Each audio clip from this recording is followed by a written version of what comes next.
好啦，咁我哋之後接住落嚟咧，我哋就邀請到啊北通汪黃詠儀醫生，佢一個骨科專科醫生啦，就同我哋講解下網球肘同埋高爾夫球手其實係咩嚟嘅咧，同埋點樣可以預防咧。好，我哋俾熱烈嘅掌聲，之前同我哋歡迎陳啟明教授啊，嚟到支持我哋啊！大家好，大家早晨啊，唔該晒。咁咧今日我就想同大家講下咧呢個題目嘅時候，其實個題目咧就唔係我定嘅。咁我諗啊，會唔會其實好多人都唔知道咧乜嘢係高爾夫球肘，乜嘢係網球肘咧咁樣？我想問在座有啲咩人係自己係有患上呢啲病㗎？哇，原來都有嘅喎。咁有冇啲人係聽過呢個名㗎，但係冇患呢個病㗎？係喎，好啦，咁其實高爾夫球肘同網球肘有啲咩分別咧？其實係啲咩嚟嘅咧？咁樣，咁我就訪問咗啲人喎，咁樣，睇下呢個點答先。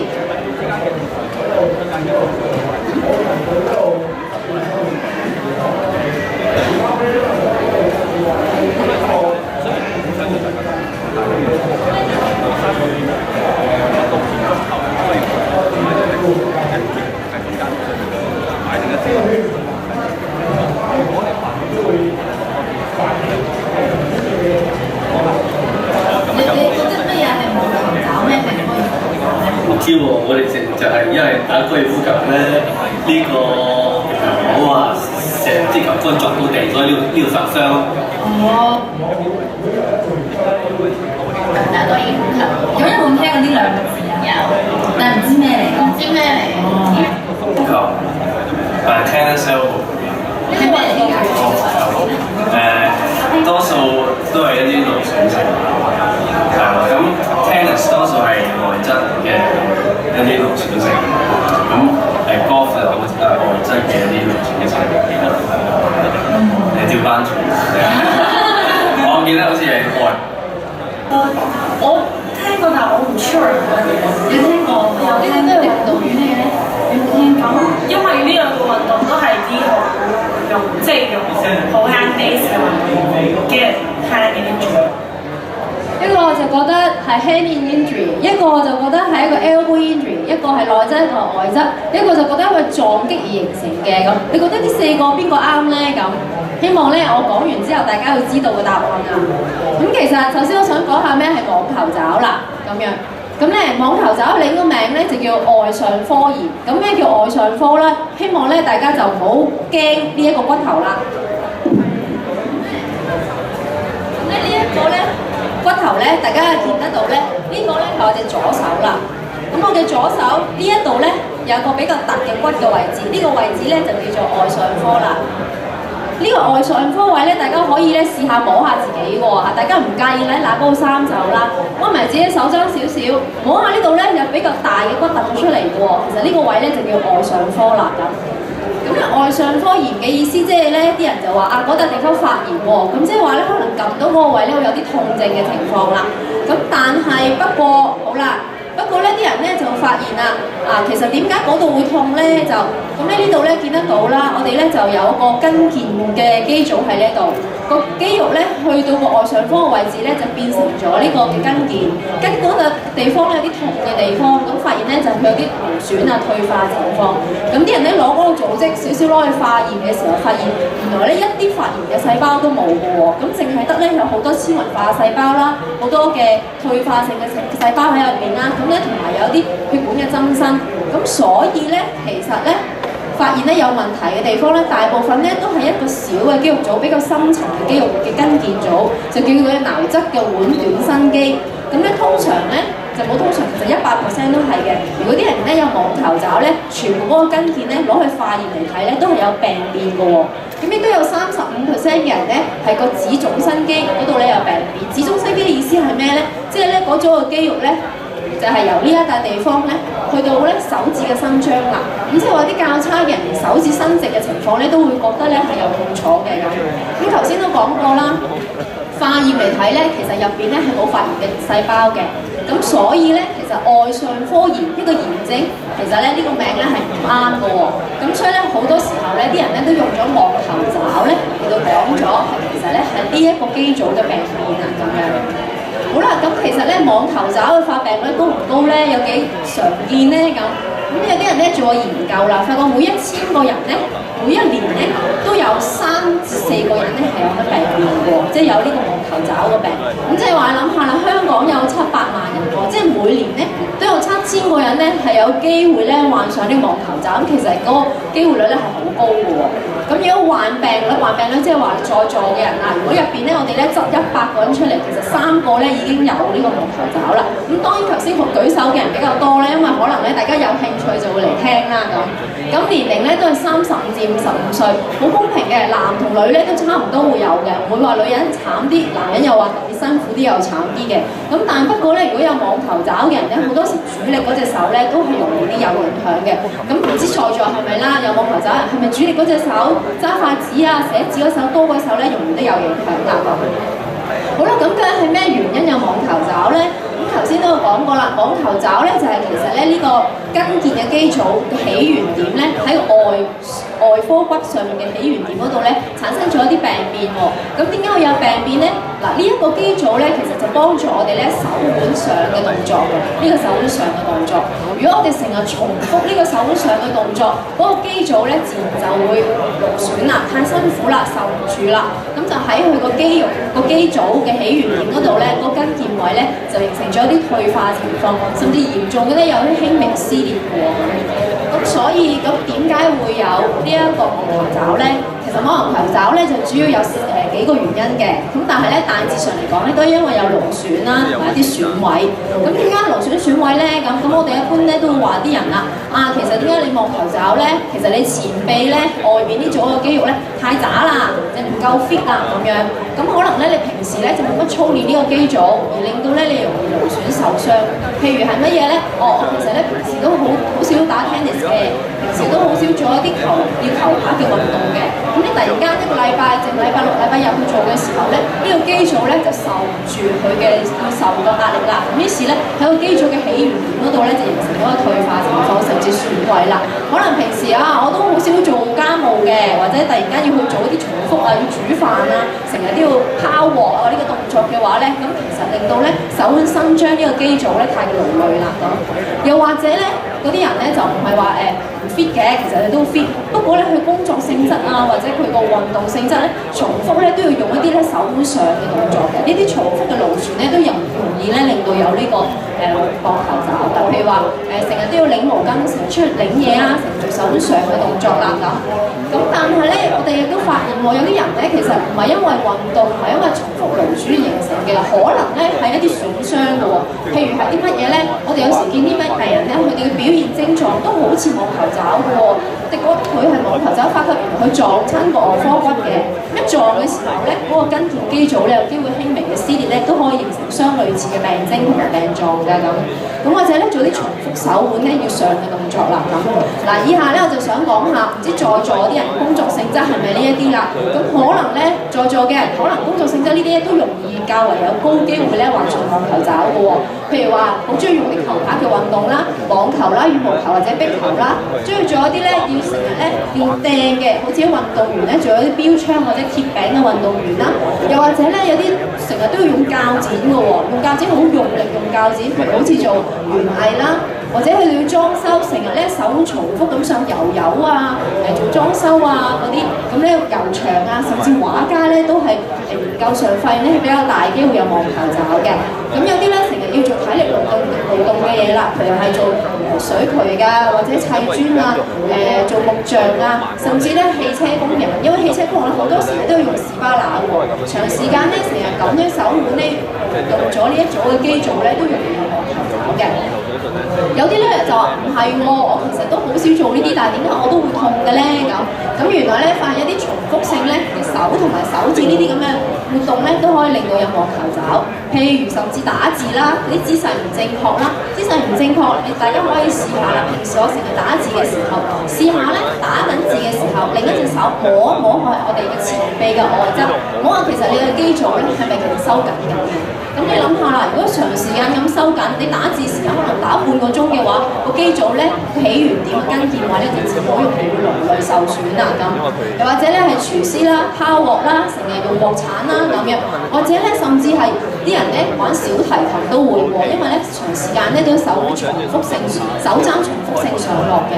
咁點解手踭重複性上落容易造成咁嘅情況咧？頭先都記得啦，嗰個跟腱嘅起源點咧喺個骨頭嘅呢一笪地方嘅喎。咁呢個骨頭呢個地方咧，一直咧經過個手踭關節咧，先去到個手指同埋手腕嘅。咁如果隻手踭長期咧不斷咁樣屈伸嘅時候，呢個嘅跟腱肌組咧就會喺呢啲骨頭前面咧不斷磨動咧，磨到咧即係話蝕咗啦、退化啦，甚至有啲撕裂啦。咁所以咧唔係單從咧淨係手腕成日上嘅動作啦，其實手踭重複性咧屈伸咧都可以容易咧令到咧會有網球肘嘅情況出現嘅。咁啊，其實我哋點樣診斷一個人有冇網球肘咧？咁當然我哋要問病啦，問下佢嘅情況係咪我頭先講嘅情況啦。症狀上咧就會覺得咧個手踭嘅外側咧就會覺得有啲痛，有啲病人咧甚至會痛到咧伸延到去前臂少少嘅喎。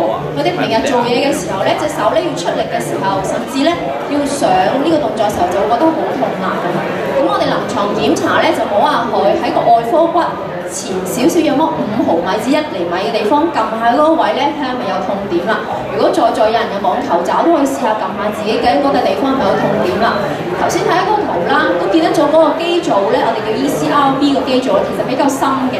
咁所以咧，你大力撳少少咁深層少少，發覺有痛嘅話咧，咁即係話咧，你有可能係網球肘啦。咁第二個測試咧就係咧，我哋叫個病人伸直隻手踭啦，然之後揸埋個拳頭，個手腕用力去上，一用力上發覺，哎呀呢度有啲酸痛咯喎，有可能係網球肘啦。但係比較輕微嘅網球肘咧，我哋可以咧試下叫個病人咧同自己鬥下力咯喎，伸直嘅手踭，手腕上，然之後咧出力咧，一出力上要鬥力嘅時候咧，呢個肌組咧就勞累咗啦。咁仲記得嗰個肌組咧，其實係經過關節嘅喎。如果關節手踭伸直嘅時候咧，個肌組咧就拉到好行，拉到好行，你仲要去出力去手腕上嘅時候咧，個肌組咧就太勞累，你突然間咧就會覺得嗰度有啲酸痛嘅感覺啦。咁呢啲測試咧都係幫助我哋揾下緊個病人咧有冇網球肘嘅咁。咁啊當然啦，我哋好多時咧都會照一照 X 光，睇下咧個情況咧會唔會有骨頭嘅問題喎。咁好多我哋都知道啦，其實網球肘係一個軟組織嘅問題。咁點解有啲人會擔心係個骨頭嘅問題咧？咁樣咁咧，因為咧有嚴重嘅網球肘咧，當中咧有35%嘅人，即係35%嘅病人咧，呢個地方咧係發現有啲鈣化嘅情況喎。咁如果 X 光見到有咧，咁佢哋嘅能夠治癒得好嘅機會咧就會減低嗰啲啦。咁啊，小部分病我哋會幫佢照磁力共振啦，睇下個軟組織咧係咪好似呢個地方咁咧，呢度咧撕裂咗啦。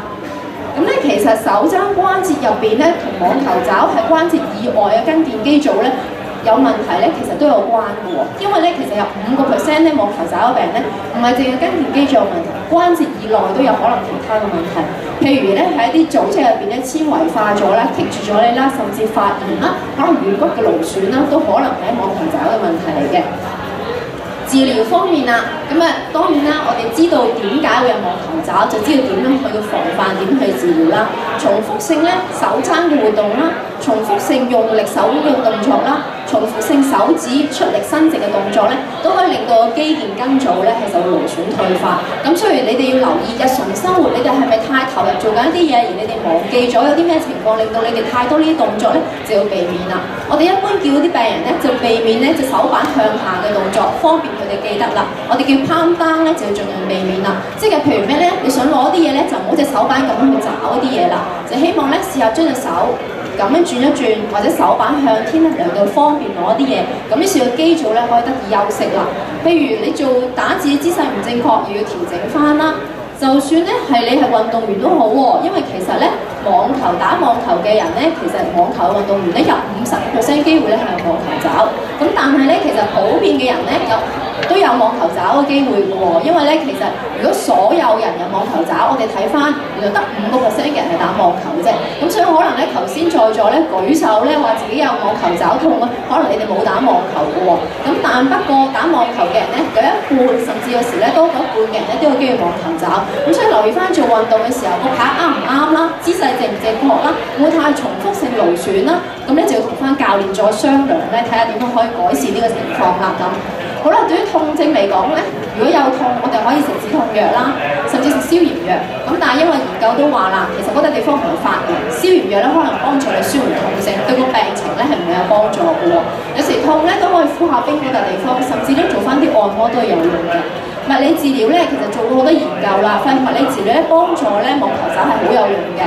咁當中包括咧就做一啲止痛嘅功夫啦，做啲超聲波啊，做啲甚至有人話針灸啊，有人咧就話做一啲脈衝啊，可以有啲幫助。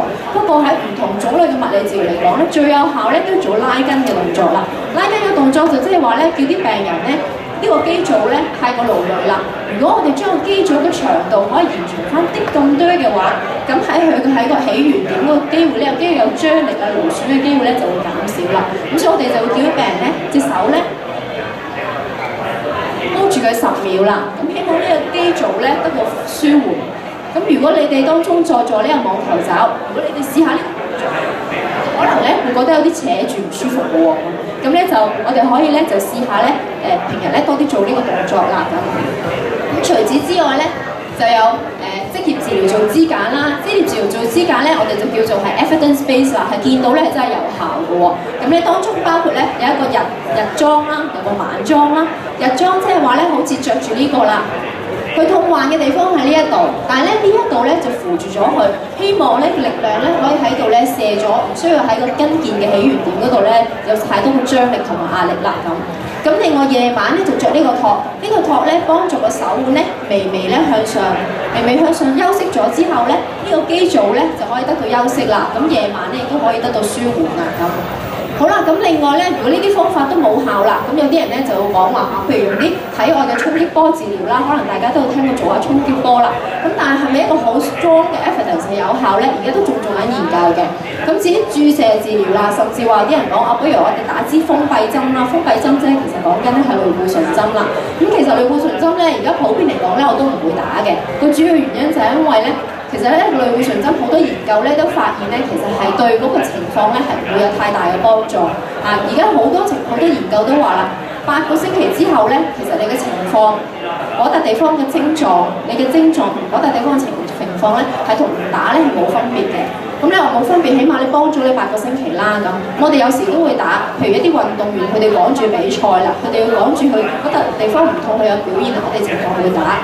咁但係嚟講咧，因為佢長期嚟講冇幫助，咁甚至咧有人發現咧佢有其他嘅問題喎，可能咧會損毀到咧，因為咧輔助韌帶好近嗰笪地方嘅，如啲藥滲都係個輔助韌帶，有機會令到嗰個輔助韌帶咧受到損毀嘅咁。咁所以咧，類固醇我哋都係因情況嚟決定嘅。咁而家咧就有啲其他嘅注射啦，包括咧自體嘅血液注射啦，抽你少少血打翻入去，又或者咧用抽你少少血，譬如30秒，然之後咧就用呢部機咧，我哋咧去到揈下佢，咁咧希望攞到一層咧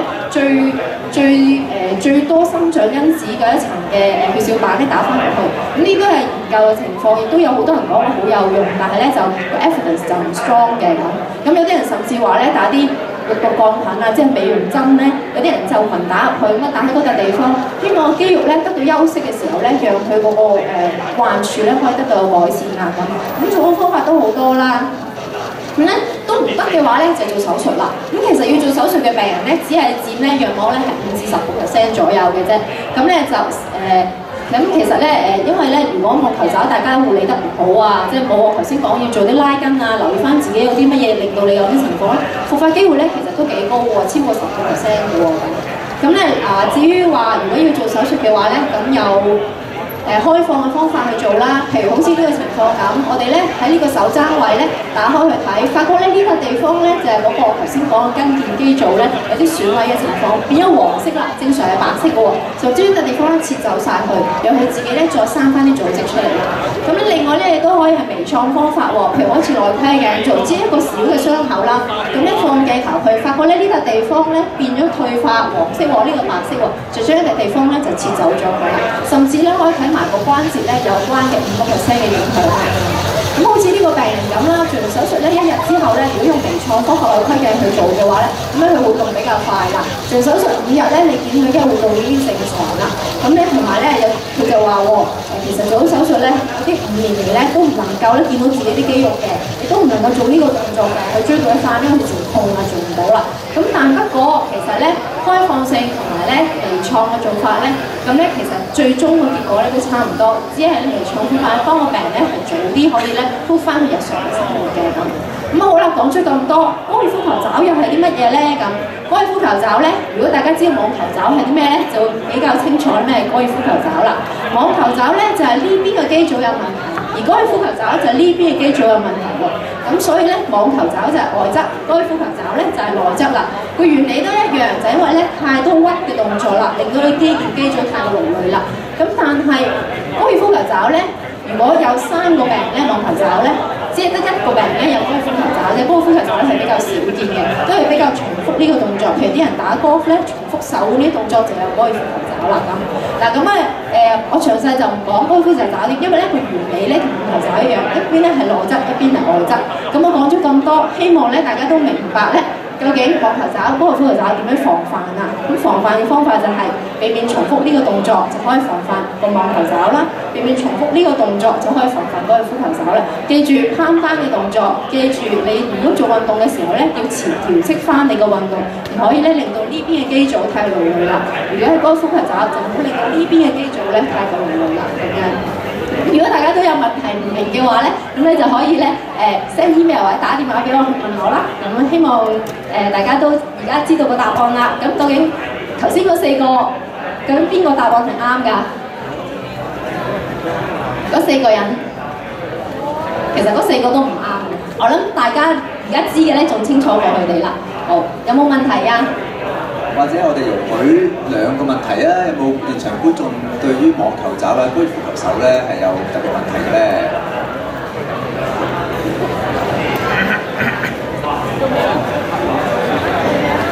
好啊好啊，跟睇你，依家落嚟睇你啊。唔好意思啊，有啲唔舒服把聲。頭先你話呢個動作係高爾夫，呢個動作高爾夫球手就會咁啦。籃球員又或者排球嘅散球員，係你講得好啦，係啊，冇錯冇錯。嗱，籃球咧同埋咧玩球類運動咧係較為容易咧有高爾夫球爪，但係咧玩拍類嘅運動咧，佢揸支棍咧係容易咧有高爾夫球爪。你問得好好啊，你當然係應該好明白我講咩，所以先問到呢個問題啦咁。因為你長時間成日要重複咁嘅動作咧，有機會咧會內側痛。咁但不過要留意嘅就係咧，玩球類運動嘅人咧，好多時咧隻手咧都係 overhead 嘅喎，喺上面咁投嘅。咁所以好多時佢呢邊有痛咧，我哋都要留意，會唔會係個內側呢度有條神經線叫尺神經線咧，都有啲影響嘅咁。咁所以咧就要檢查清楚先知啦。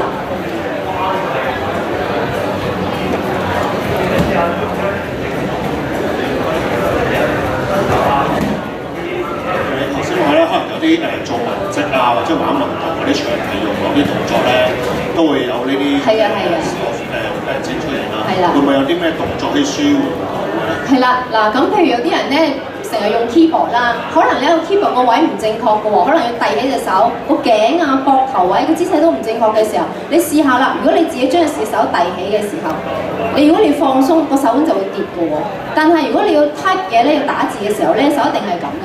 好，你摸下個肌組啦，其實個肌組咧係用緊嘅喎，佢冇放鬆緊嘅喎。